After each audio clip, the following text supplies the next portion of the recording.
Hello, my family. My name is Wallace Miles, and I want to welcome you back to the Huddle, where we dive into the written knowledge of the world to see what we can grasp, learn, and implement in our own lives. In the month of January, we decided we were going to read Ego is the Enemy by Ryan Holiday. This book is an attack on the facade that covers up all of our flaws and inadequacies. It also attacks the cover that demoralizes us when everything isn't clouds and rainbows. Ego is the Enemy hit me deep. And to dive into the depths of where this book took me, I invited someone who has known me from nearly the beginning, my sister, Claudia Miles. Claudia and I went into this book understanding that ego lives within us. But we came out the other side with a better understanding of who that ego is. This one hit the ocean floor. It hit me way deeper than I could have imagined before I cracked the cover of this book. So without further ado, huddle up. Hello, my family. Welcome back to the Huddle. At the beginning of January, we talked about going and reading the book, Ego is the Enemy by Ryan Holiday. This book was selected by none other by my amazing sister, Claudia Miles. And she has joined us here today to discuss what she learned, how she wants to implement, and how it kind of affects the way she looks at her past. So without further ado, Claudia Miles, introduce yourself, please. Hi, everyone. My name is Claudia Miles. I am the CEO of C. McKell Aesthetic Studio, as well as Wallace's younger sister. I'm really excited to be here and to be able to kind of voice my thoughts on this book. I actually got the title from a friend of mine on Instagram, and she was talking a lot about how the book kind of changed her view on how she reacted to others. And I felt that that was something that I also needed to work on and to learn more about is how are my actions and my past actions being received by others, and how was I receiving other people's actions, and how was I responding to them. So going into the book, I didn't read the summary. I just wanted to go in open-minded and just hear what the writer, Mr. Ryan Holiday, had to say about the ego. Hear him out. Mm-hmm. I got you. And when you brought this book to me, it really hit because since I was probably in high school, I've been fighting this ego thing, trying to find a way to be humble. And it's almost like it's either innate or it's just built in us from an early age. So when you brought this to me, I was like, man, this is what I've been looking for, because I got to figure out how is the world receiving me? What am I doing that is pushing my ego, my agenda? I want to be received by everybody I interact with in a positive light. I don't want to impose my thoughts as a sole thought process on anybody. I want to be receptive to what the world has to offer me, as well as offer my opinion, but not take any emotion into it. So I'm excited to go through this with you, Claudia. You are truly a day one. So you can call me out on anything that I might say that's not real. You know it all. So literally, I am day one. Well, technically, you're my day one. But let's go ahead and get started. I'm going to ask you this question. Okay. After reading this book, what does ego mean to you? So it's something I had to actually process the entire time of reading the book, of understanding what is the ego. And I have the definition, so I'm going to read the definition real quick. But then I'll also tell you my definition of what an ego is, because I feel like it's different than what Webster says. I agree, honestly. So what Webster says an ego is a person's sense of self-esteem or self-importance. Mm-hmm. And I feel as though that's true in a sense, but my definition is the ego is the part of us that hides our insecurities. It is the defense mechanism that we use to cover up everything else that we deem is wrong with us. No one else has said it, But in our heads, that's what is wrong. So our ego is that thing that shields us, that keeps everybody else away. It's loud, it's boastful, it's obnoxious at times, and it's got its own personality of its in itself, but it's really the thing that keeps our true selves from the actual world. Being And exposed. Right. yeah, so when I read this book and understanding more about the ego and egos from others and egos of the past, it's just the understanding that these people and myself were all trying to hide our true being, our true understanding of who we are. And by removing that barrier, we're able to not only be our true selves, but understand other people's true self. I mean, that is spot on for how I interpret the word ego. Is really covering up what we don't want anybody to see. We don't want anybody to see our flaws. I mean, I probably have some things that you know about that I just don't want the world to see.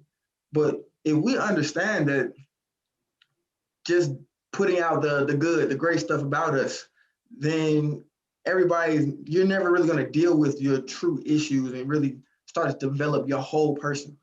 Because Right. yeah, it's cool to look a certain way, to promote a certain thing, but if you're not dealing with your root issues, your root flaws, the things that need to develop, how are you going to become a well-rounded whole person? And how are you going to receive other people if all you're trying to do is see yourself in a good light? Right. That's a really important lesson that I feel that everyone's got to tackle. Whether you're on the football field, whether you're a student in school, whether you're a young lady trying to make it out home, like just trying to get out into the world. You have to step out of your comfort zone so that your insecurities are shown, because those are the things that relate to other people. Right.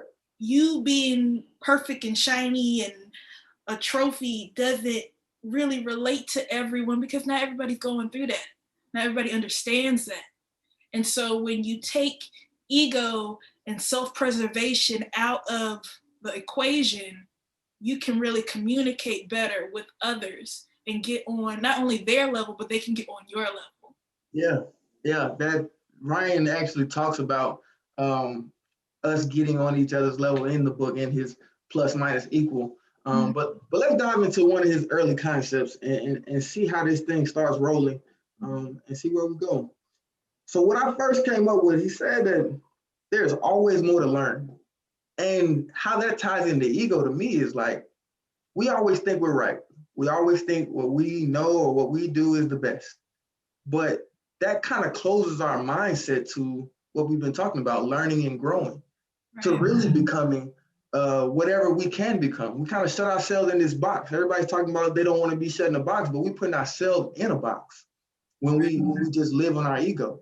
So when I say there's always more to learn, how in your life in the past do you see that concept hindering you, or helping you, and then moving forward, how do you feel like you want to utilize that? Because I got a word that a lot of people don't want to hear that I'm gonna say in a second, but I want to hear your thoughts. Okay, so I've always been a person who's said that learning is motion. You can't stay stagnant if you're not moving. You can't be stagnant if you're learning, because you're moving forward. It propels you forward. We would still be in caves trying to figure out fire if we didn't learn how to really progress. And so in my younger years and in school, I mean, I really didn't advertise how much I was soaking up, how much energy and how much knowledge that I was soaking up. Because I mean, you can attest, I'll spot off some Jeopardy stuff real quick, and somebody like, where do you know this from? How do you know this? Some obscure book, some Nat Geo show. It doesn't stop. And so for me in my path, it was more of an understanding of soaking up knowledge, retaining every lesson, even if I don't use it, just retain it. Retain it because it might be helpful later. I mean, even if I had like was completely like, I ain't doing it. I'm not going to be a part of this. I don't want it. I don't want to hear about it. Trust me, my parents know Oh, I you're a little stubborn, huh? extremely stubborn. But at the same time, it didn't stop me from retaining the information Mhm. so that it might come in handy later. Maybe it'd be that Jeopardy question, or maybe it would come up when I was trying to figure out my college situation, when I was entering trade school, when I was going through the process of job hunting. All of those lessons and all of those teachings that some people thought I ignored or people felt like I wasn't paying attention to come back into play later on. Yeah. It doesn't stop. You propel or you stay. I 100% agree. I feel like whether you succeed or you fail, you as long as you're trying to learn, you're moving forward. Mm-hmm. Like if you're not trying to learn, then you're stagnant, just like you said. Another piece to this learning is a connective piece to me. So like if I feel like I'm always right, or everything I say is exactly how it is, then that kind of creates a barrier between me connecting with the people around me. And honestly, we're here to connect with each other. We're here to learn from each other and grow with each other. But if Right. I'm always got in my mind that what I say is right, whatever I've experienced is that's the end all be all, then that kind of it prevents me from really connecting with the world around me. And like you said, it prevents me from growing and continuing to move forward. So I'm 100% on board with you. I start thinking about um, what I used to do. I'm gonna be honest with you. I used to tell how good I could do or how fast I was or what I could be. But sometimes you get caught up talking so much about what you can do instead of actually doing what you're saying that you can do. Like it's cool to boast about what I got and what I can say, but you're not building any substance unless you start working. So Right. another concept he says stop talking and start doing. Right. Like stop talking about what you can do, what you're gonna do, and just do it. Let the work show for itself. So Yeah, how did that strike you when he first brought that concept up?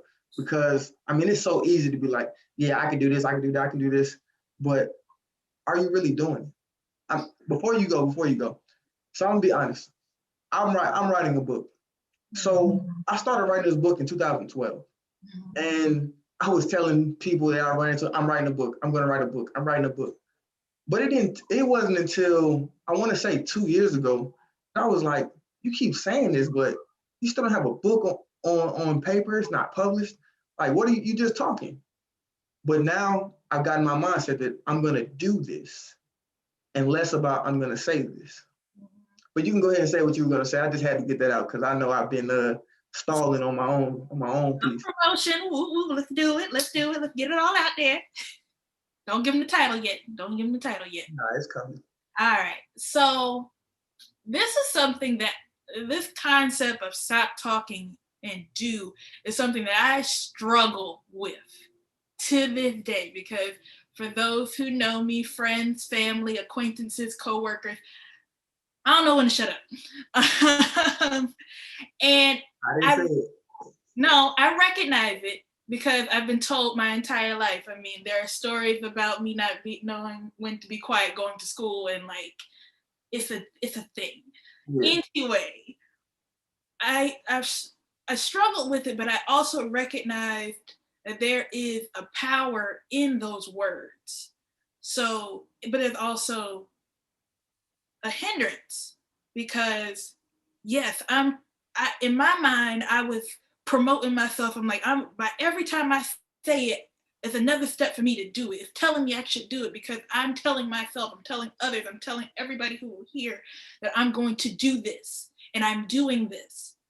But then there's another part of that where people are then going to be like, the next time they see you, the next time they're interacting with you, where is that? Right. What's going on? Where's the business? Where's the this, the that? Where is all this stuff that you said you were doing and boasting about and you don't have results? Right. And so what I've learned from reading this book and just taking time to meditate, on those words is I don't have to, I can talk about what I'm doing, but at the same time, I don't have to say everything because it gives me a chance to fail and achieve. Mm-hmm. By moving in silence, in a sense, when the results happen, it tastes even better. So no one knows how many times I failed if I don't talk about it. Yeah. If I don't take you step by step, break it down 100% through it, I can just be like, yeah, I'm starting a business. That's it. That's done. Do they ask about the business? Probably not. Let me ask you this, because when I first hear this, my mind goes to you're taking the perspective of I want to hide the flaws. I don't want them to see it until the success is there. No. It's not a sense walk me through it, because that's what I'm hearing right now. Not a sense of hiding the flaws. Is if I'm asked about it, I will talk about it. But if I'm not asked about it, I will continue to do me and continue to do the work that it takes to build the result.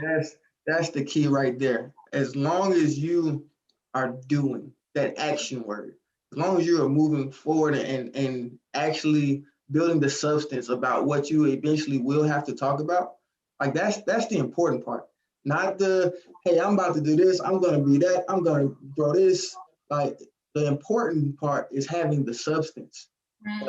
And then when you do talk about it, yeah, I got all of this that we could talk about because I put in the work. Right. That's the most important part, is putting in the work. Because all the lessons you learn in the work, all the success or failures are in the work. And we have to actually do the work instead of talk about be our own marketing manager. We got to actually have a product to promote when it's that time. But don't come talking before you've done the work or you built the product. Exactly. I feel you. And that's something that I honestly have been known to do, but by reading this book and getting that other point of view, it changes the way I communicate about my goals. Yeah. And how what was Jay-Z's line?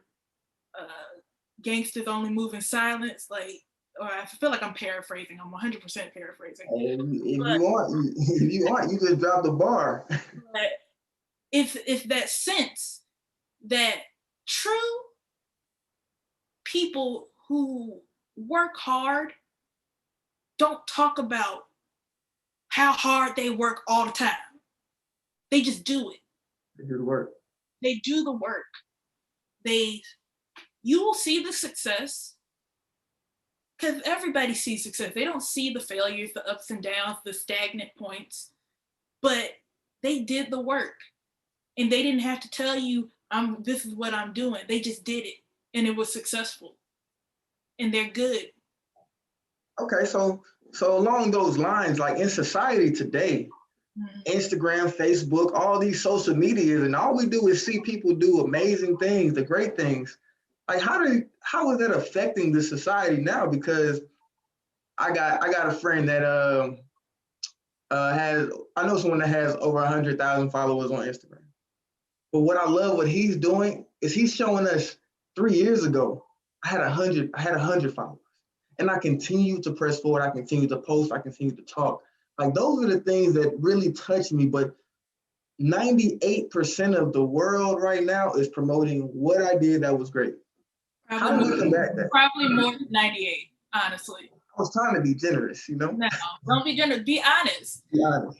Be honest. It's probably 99% of what we experience with Instagram and social media. Yeah. People don't want to see the hard work. Yeah. People don't want to see you went bankrupt one year.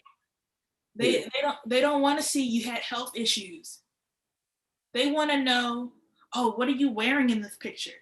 Oh, you look so good. They don't care about how much that cost. They just want to know what it is.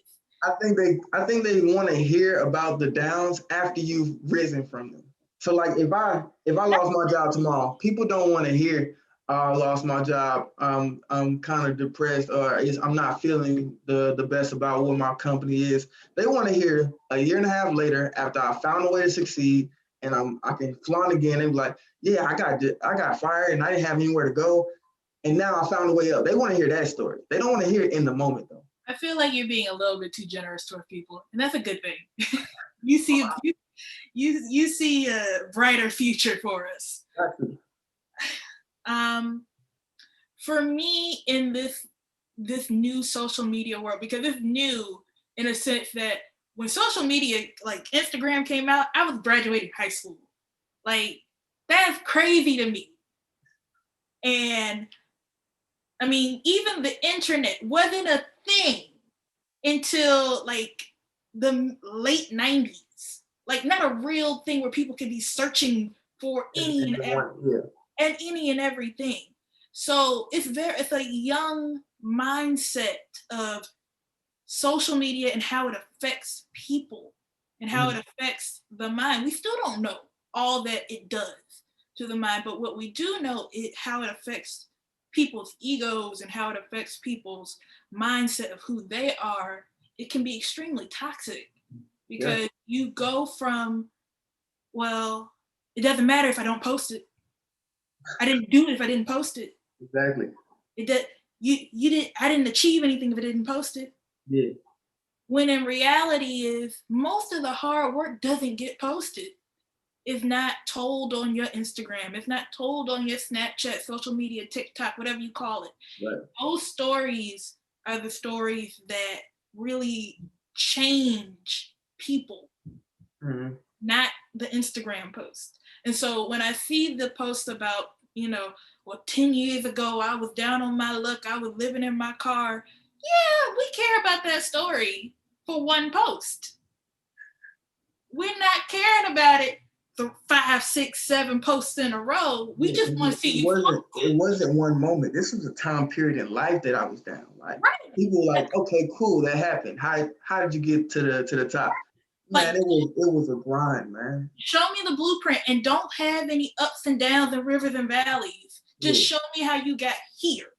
They don't want to know how you got here and then went down again and then came back up, but you still went down. So how social media affects us today is probably, it's more toxic than it is good, but it's still useful. Because if you handle it the right way, and there's tons of right ways, but if you handle it in the way that's best for you and who you are as a person, it's not going to be toxic. You will show who you truly are. I think if you adjust your lens and look at, because I think the value of people posting amazing things is motivation. Like, if I'm having a tough time and I see that, yo, this guy did this or this person did, like, if I tie myself to, I can be great, because I mean, we all can, but sometimes we just need a little spark. But if you turn that lens back the other way and say, wow, he did that, I could never do that, then that's detrimental. But it's all about the lens, that your perspective, how you look at that. You can look at the same picture, the same person, and two people can think about it completely different. See, that's where the ego comes into play, because your ego can either look at it from an optimistic point of view or pessimistic, and say, again, it goes back to that ego being that barrier, being like, oh, you could do it and you can do it better than him. Watch you do it better than him. You got this. You got it. You can do it. Let's go. Or second option, it can go into stay in your lane. That's not meant for you. That's not meant for you. You're not supposed to be doing that. Right. Your insecurities are fueling that type of ego. And that's why I'm saying it can be a very toxic scenario. If you have that mindset of being the optimist. It's wild to think how impactful social media is on our egos, and then you think about how impactful our egos on how we progress in life. So I would advise the listeners, the eventual readers of this book, to take that into account. Be conscious of what your ego is driving you to think, what your ego is driving you to do. And it's definitely impacted by the environment. And in today's society, social media is a huge impact on our lives. So just be conscious as you move around, as you look, post, whatever. What is my ego fueling me to think, and what is it fueling me to do? What is I it love you need to view? it. Your For You page tells a lot about what you're interested in. Very true. Or what you want people to see. Oh, that too. That too. What What we talked about in this last little segment is a piece that Ryan brings up, is failure. And he says failure is a part of life. Before reading that excerpt or that chapter, what did you think about failure? And then did reading that change your perspective on it? I don't really think it changed my perspective on failure because of my experience with failure. Yeah. I consider myself the Friday the 13th of life because I gotta explain that one for the people. I am uncharacteristically unlucky. Look, you got a smile on your face right now. I know. I literally have tripped over my own feet more than I can say. I'm embarrassed to say. So when I look at failure, I kind of already looked at it the way he brought it. Failure is a part of life. If you do not fail, you have not. Where what have you done? Where have you gone? If you haven't failed, you haven't tried hard enough. Right. I don't want to be a cheater, but I want to try. And I want to try, and I want to try. And if I fail, oh well. I want to put 110% into any and everything I do. And if I still fail, oh well. Yeah. It didn't stop me from trying. It didn't stop me from succeeding because I failed. I mean, for me personally, in high school, I didn't make the best grades. I wasn't the studious of students. I put that perception out there. I definitely did. Like, couldn't nobody tell that my GPA. What you wanted to see. My GPA was trash, but it didn't stop me from trying to be that studious person, to take my lecture notes, to give all I could in my math test. It didn't stop. And when I went off to college and I dropped out, I went through a moment of what I felt was true failure.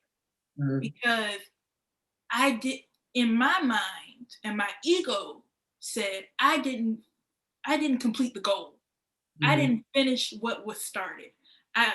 In my parents' mind, for my family, and it's something that most of our family didn't know that I dropped out. I didn't talk about it, but I felt like a true failure because in my life, I was supposed to meet these milestones and I didn't complete them. And so when I took that chance and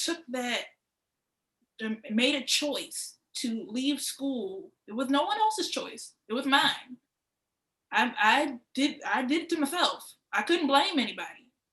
I couldn't say it's his fault. I couldn't say it's my parents' fault. I couldn't say it's the school's fault. Why did you decide to leave school? Because I was not happy with where my life was going. For some reason, a voice in my head kept saying, this is not where you were supposed to be. Mm-hmm. And it was hard because everything in me was fighting against that voice. I remember literally having phone calls with my mom because we would talk every day and I'd just be like, I'm not happy. Your truth was, this is not where I'm supposed to be. But on the other side, when you made that decision, your ego was the one that tormented you. It sounds like 100%. It was that voice that was telling me I'm not happy certainly turned in on me. It then said, you failed. you didn't achieve everything you were supposed to achieve. Everybody is watching you fail. And what are you going to do about it? That's Nothing. real ego talk for real. That is Yeah. real ego talk. So, And go ahead. so, and continuing on, I'm sorry. When I finally got up out my bed, opened up the curtains, and saw that the world still moved on without me, I had to change my mindset. I had to literally change the way I viewed myself. And it was a lot of hard work and a lot of failure to get to that where I'm like, it's okay to fall. Right. As long as you get back up. As long as you get back up. And see, this is wild because we honestly lived in the same house with kind of two different lives, but learned similar lessons. Because I would what you like to call me as the golden child, but everything just seemed to fall in place. But there came a day when everything I had worked for fell out the bottom. And I in reading this book and just kind of looking back at life, like the greatest successes that we push to attain come from what seemingly are our greatest failures. Because I walked on, I became an all-time leading receiver. I went to the NFL, CFL, but the two times where I got dropped on my butt was I got cut in Detroit. So my dream, everything I fought for 5-10 years was taken away. And I thought, I've given everything that I have and it's not good enough. And I'm still a failure. I went through what I learned to be a depression where I didn't want to leave. I moved into another room. I kept the lights down. I felt like I needed to shut myself away from the world because nobody needed to see me, even though it was people looking at me like, wow, what you did was amazing. But in my head, that ego said, you failed. Right. But just like you said, when you fall, as long as you get back up, you got a chance to learn something. You got a chance to grow. Right. The next time it happened, I was in Toronto and I got cut. And I went and sat by this lake. I was like, what am I going to do? Is this over? But see, when I sat by that lake and thought about it being over, my experience from Detroit kind of helped me progress faster. Right. And I was able to actually start the process of developing change at Cleats, not even knowing what it was going to be. From the experience of failing before, and now I'm failing now, I'm like, but there's more past this moment. So it's crazy how if we understand that failure is a part of this thing, then we can learn that if we get up, there's so much to learn that's going to get us to becoming the person that we really don't even know who we're going to be, but we're meant to be. Exactly. I definitely. You feel me? God. We just had a moment. That was beautiful, but that's real. Like people, we have to understand that failure is a part of this thing, but getting back up is the more important part of it.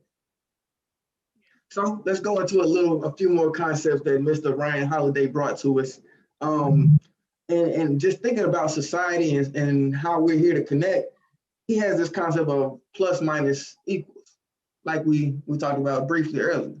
So in my eyes, plus minus equals is you surround yourself with people that are doing, are more proficient in certain areas than you.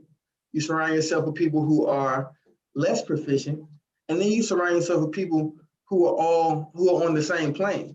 And it's crazy because the same person can be proficient in one area, equal in one area, and less at the time in another area. But the purpose is I can learn from the guy that's more proficient. I can work with the person that's equal, but I can also teach the person that's less proficient to help bring them up. And we're all working together to kind of develop ourselves, develop the whole. But how does your ego tie into that kind of that concept? Oh, it ties into it a big way because one, you have to recognize that you are not proficient at something. Boom. You do. And you have to also recognize that somebody's also on your level because you might assume that this person is lower than you, but in reality, you just don't know what they're doing. You just don't know how hard they're working. And so where your ego comes in, it's like you got to take a step back and view the whole person, which is why this book is so important about how you view others, as well as not just viewing yourself. Because when you look at the people around you in your friend group, we only see the outside. We don't see who they truly are, what they're doing, how they're feeling, what's going on in their head. It's only when you take the time to talk and get to know them do you really understand and figure out these plus, minus, and equals. Right. Because the plus, minus, and equal could be also in that one person. Exactly. That same person that you've probably been friends with for years, but didn't really put a lot of stock into what their dreams and goals are. Maybe I won't even call it a friend. I call it an acquaintance. Somebody you've known for years, you've been a homie and whatever, but you never really sat down and had a conversation with them. But then you take the time to like, you know what? I'm in a different mindset right now. I'm gonna take him to brunch and we're gonna have a conversation. And I want to know who this person is. Not just because I want to gain something from him, but honestly, who are you? What are you doing? Like, who are you? Why do I know you? Exactly. Why have we, out of all the 7 billion people on the world, found a way to meet? Right. Like, what honestly, what don't you know? What do you know? How can I help you? How can you help me? Like, we're here together to help us move together. I think about the person, the negative, the less proficient person. Your ego is there to saying, yo, you don't need to waste your time with that person. You don't need to help them. But that's the generation of that crab in a barrel type mentality. Like, there's no way I need to help him because I'm trying to ascend. Exactly. But if you take the ego out of it, the more that I help this person, one, the more I go through the thought process of this actually makes sense. This actually works. But then I also have a true friend, a true connection. And that's real. I'm telling you guys, that is why we are here, to connect with the world, the people around us, and grow us as a society. It's not about I. It's always about we. Mm-hmm. How can I help we? What's the saying? There's no I in team. There's no I in team. That's really corny. I apologize for that. But some people will come back with you. There's a we. I mean, there's a me. But right. All of that is somebody trying to find a way to put their ego in front anyway. Exactly. They just trying to be the show off in the class. You can be that. That's fine. Okay. So in tying to this societal aspect of it, he had a concept of don't be passionate, be purposeful. When you heard that, what did you think? I felt it spoke to my inner needs for success. Mm-hmm. Because I feel that I'm a very passionate person. I am one that will, if it's available, I'll give you the shirt off my back and be okay with that. But it doesn't mean that I'm always the most purposeful person, because in that passion comes heat and frustration, and it can fuel negativity more than it can fuel positivity. You feel like me or I comes a lot in that word passion? Yes. My passions. What am I passionate about? So I feel like that really ties into the ego like 100%, because when we do things for other people, and let's say they don't do anything back in return, when we feel bad in ourselves because that didn't happen, to me, that's the ego speaking to you. It is. Instead of my purpose was because I wanted to help you. My purpose was I wanted you to be warm in this instance because you weren't. Mm-hmm. Our mindset is I did this for that person. Let me write this down on my resume that I did this. And then that kind of creates a separation, because if they don't give it back to you, now you're frustrated in your head. Yep. I guarantee you they're gonna go walk around with their life and not worry about you at all. Not at all. They probably won't even remember it. That's the thing. And then, but you sit there with your mouth screwed up and angry for the next 3 weeks, right, because you didn't get that affirmation. Exactly. because you did it for you. You did it for what you expected in return, instead of just doing it because you wanted to, because it was a gift to the world, because there was purpose behind it. For me, like I feel like I'm a passionate person. Like I do it for the feeling that it gives me. The energy comes out of me. But when I rethink about what Ryan is saying, the purpose behind it, like changing cleats initially, and I had to sit and wrestle with this, was because I wanted to tell my story. I wanted people to understand what I went through. But as I sat and thought about, this is way bigger than you. The purpose has evolved, and the purpose is what really gives me even more fire, because I want the root of everything that I went through, the root of everything that I've experienced, to help somebody else. Like there's purpose behind everything that this is becoming and growing, because everybody needs to have the opportunity to grow. And I might be the voice. What I write might be the word. What we talk about might be the conversation that helps somebody else open up their mind to what their ego is going through, or what they want to do. Like, so the purpose is greater than the passion. It has to be. Well, the idea of, here's the concept of, the passion is the ignition. Mm-hmm. The purpose is the fuel. Yes, that's what I'm saying. The purpose is the fuel. Passion, yeah. I feel like you can't ignore passion, because that's the fire, that's the spark.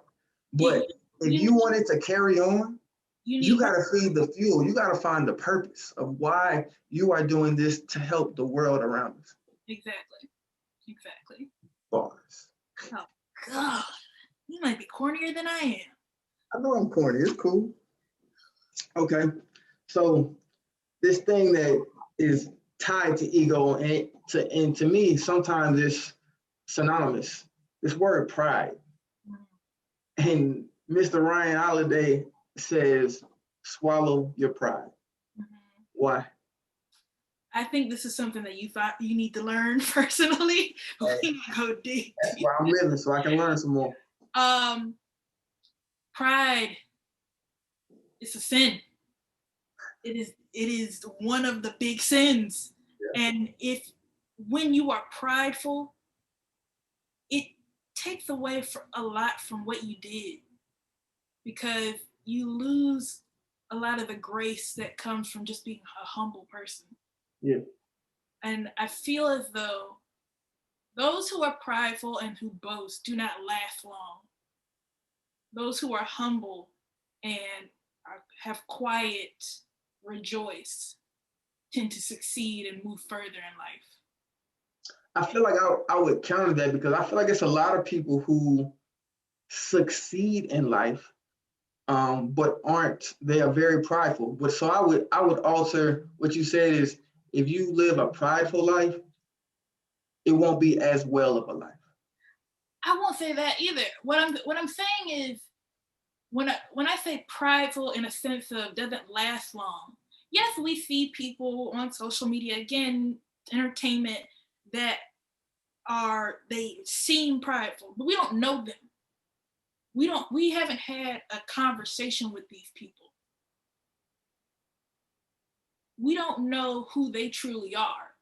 But if you look at the book brought up a few people who were very prideful in their lives and had what seemed to be successful businesses, successful careers, but they didn't live a well life. One guy died in promiscuity. Like, they didn't have the wellness factor in their life as they continued to burn bridges and destroy friendships and in their prideful actions to excel their business, career, whatever.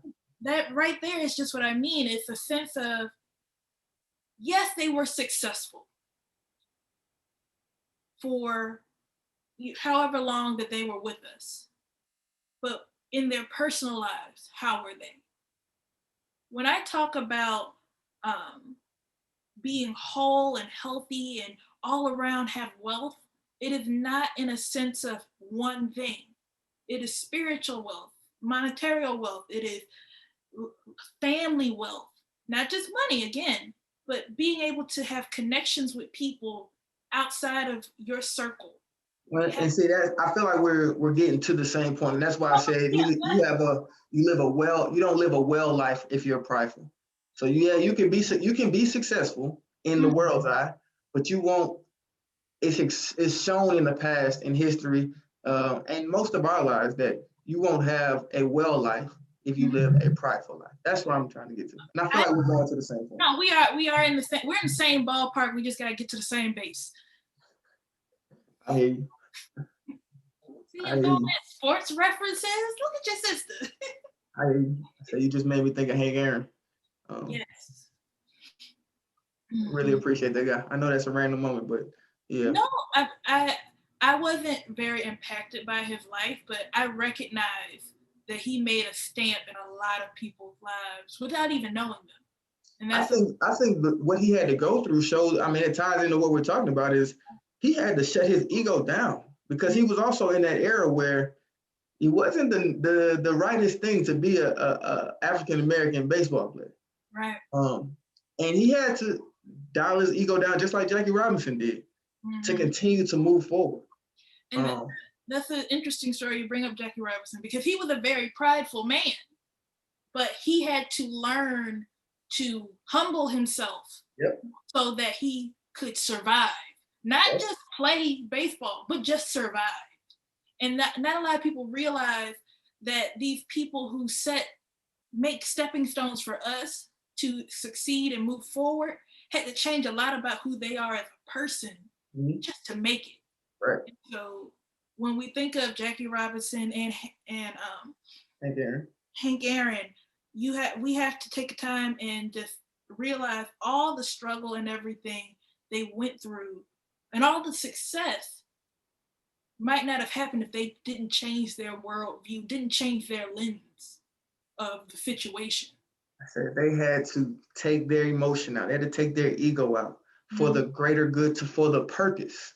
Right. They fought with passion as young men, but when they found the purpose, is when they were able to take their ego out because they had a reason for why they were doing it. I think both of those men showed us our ideal. It's 8 o'clock. Example of what ego or taking the ego out of it can do for us. And that was just meant to be right there. Moving forward, I feel like we're coming to a close. And I want to hit right where we just left off with Hank Aaron and Jackie Robinson, is detaching yourself from the outcome. Like, I want to do this thing. I want my book to do well. Let's just put it out there. But if I detach myself from the outcome of doing well in my book and just experience getting the book out, marketing the book, like I can learn and grow so much more in that process than I will when the book does whatever it does. But I can also be stable in my mindset if the book doesn't do good, because I've taken myself out of the outcome and I focused on the process. And that's where, to me, always the true growth, the true treasure is in the process.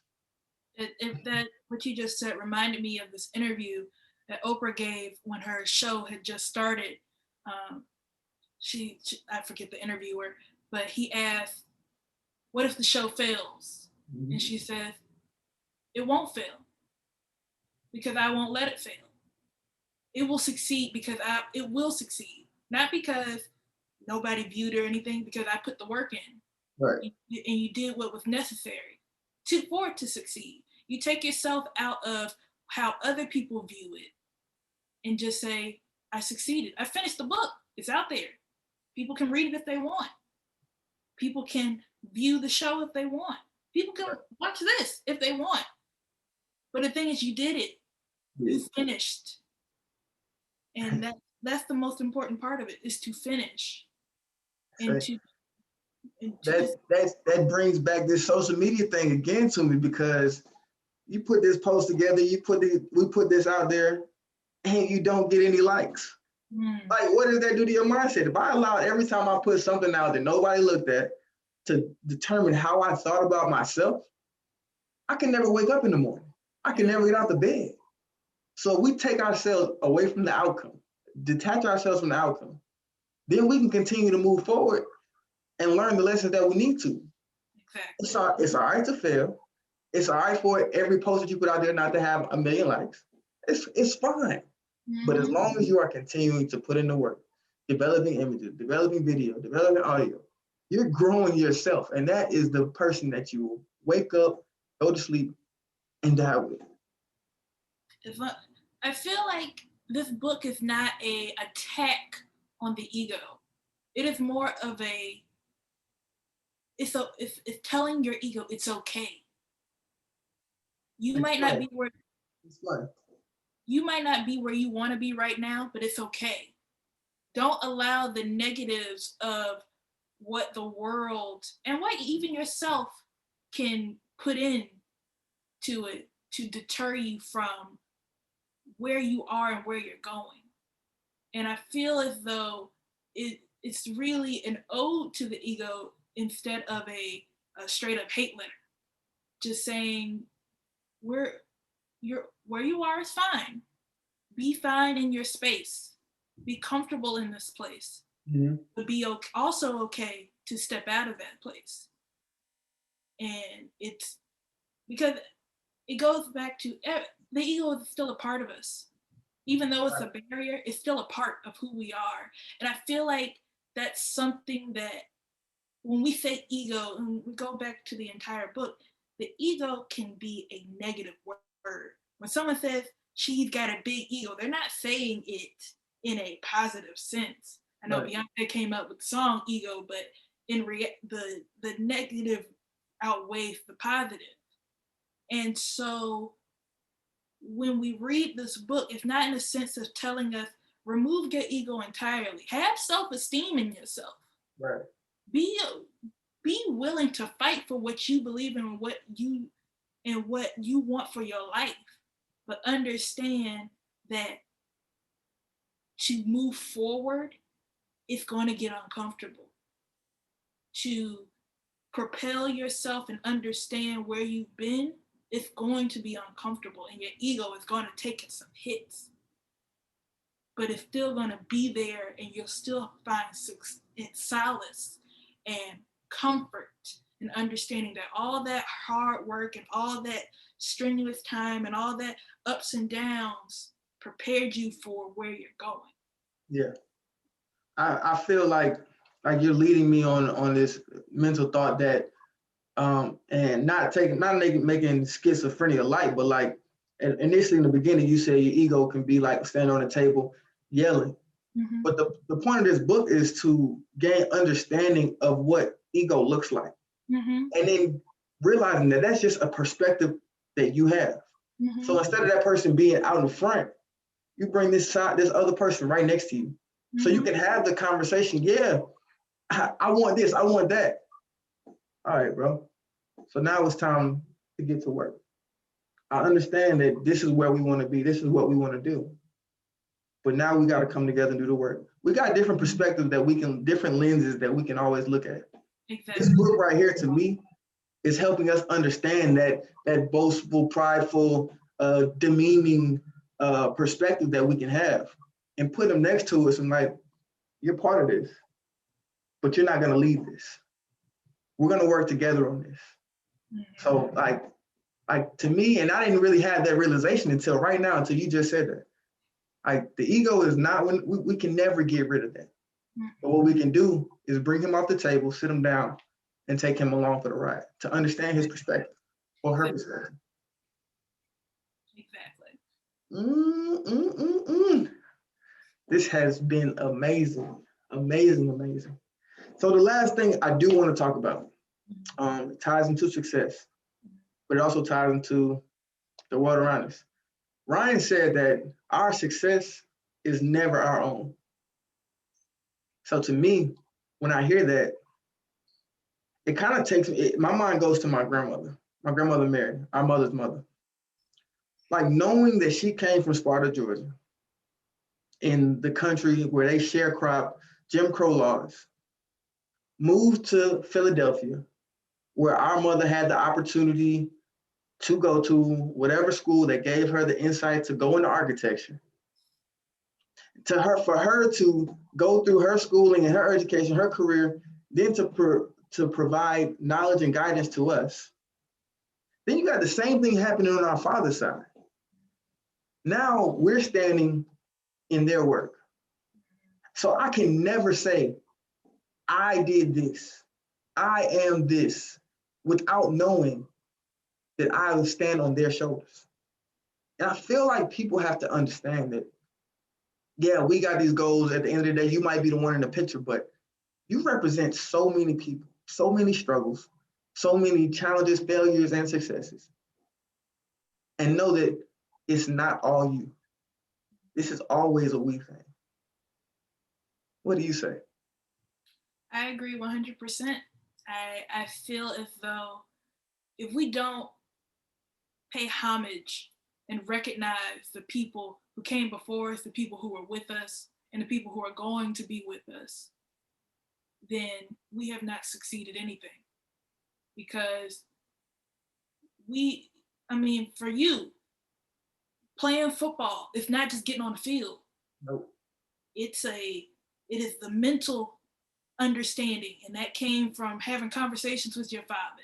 With my father, with Milt Stiegel, like people inputted these thoughts that helped me adjust how I attack the field. It's the physical, getting rub downs in the middle of the night by your mom, like lunches in the morning, prepared breakfast, never going to school on an empty stomach. Right. Those are the things that not a lot of people get, and we have to acknowledge that because of our parents and they saw what they went through, they didn't want that for us. Right. And so they put it in our mind early that this is how you start the day. Mm-hmm. This is how you end your day. You say your prayer before you go to bed. And the lessons our grandparents taught us, that you don't stand still when life is still going around you. You move. Mm-hmm. You make decisions that will not just affect you, because my grandmother didn't make a decision that just affected her. Right. She had 4 kids that she had to take care of, not including her husband. She had to think about her children. She had to think about this young little girl, this country girl running through the woods, and move her so where she can get an education. Right. And so she can succeed, so she can go to college. And we can get better work opportunities where we can sustain her. Exactly. So that when she goes to college and she gets this good job and she is successful, we all are successful just by association. And it's also and it's also the sense for our father, who worked hard, who took the reins as the lead of the family, right, and succeeded and produced children who also succeed. So that, again, it's success by association. You work hard so that your next generation can also work hard. And so they can work hard in whatever field they want to do. It's just that they put in the work and they did what they needed to do so the next generation can know what that feels like and know and understand how to do it. Because trust me, if my parents didn't teach me some of the stuff that they did, Lord. No. In the same thought, I want people to know it doesn't have to be your kids. It doesn't have to be your kids' kids. You can look at the next generation as the class below you. Exactly. It could be the next, they got Generation X, millennials, and all that. It could be that next group. Setting the precedent, going through whatever struggle you had to go through to help them accelerate a lot faster. So just us having that mindset that, what I'm doing is not because of me, but what I'm doing can help someone else down the line. It all ties back into that ego, because it doesn't just have to be the younger generation. It could be the person next door. Yeah. And I was blessed to have neighbors who were artistic and who could show me how to express that itch that I had, mm-hmm, have creative vision. You were blessed to have teammates and coaches who helped to get that energy out of you so that you can succeed in your goals. And you just don't ever lose that connection to that. You might not speak to that person ever again, but they did help. And they impacted your life for whatever time they were there. They impacted it. They might have changed the courses of everything. And it might come later that you think about it. But it happened. And we had dropping wisdom right now. You're dropping wisdom right now. And you just have to take the time to acknowledge. And I feel like, again, it ties back into the ego, because sometimes the ego will not allow you to not acknowledge other people's success in your life. Right. But when we take that ego, and again, you're not letting them go, but you are telling him that quiet for a little bit. Yeah. Let the rest of the world shine. You can see all the greatness that has come from others that have not only benefited you, but have benefited the world around you. Yeah. So. Yeah, man. I think we really got into this book. I know we didn't go into the actual stories that Ryan brought in. He brought in a lot of historical figures, but I think we really dug into the principles, the concepts that he wanted us to understand. And I really hope those of you that get a chance to watch this, you go out and read that book for yourself, and just think about what ego means, what it looks like in your life, and how you can adjust that and bring that ego next to you, and we can all help find a purpose for what we're doing instead of following the passion. So this has been amazing to sit down with my sister, Claudia Miles, to go through Ego is the Enemy by Ryan Holiday. You got anything else you want to tell the people? I want to thank Wallace and Change Your Cleats for this opportunity to speak with everyone. I feel as though it's something that I don't get to do often, but I very much enjoy this platform. If you would like to follow me, please go to Say Hi Claudia on Instagram. Also, C. McKell Aesthetic Spa is reopening this year, so check me out on that page as well. I'm about to go get a facial. Enjoy and have a blessed evening. This has been amazing. This has been The Huddle, and we'll see you all next time. Be you, and you'll be unique. You trying to be like him.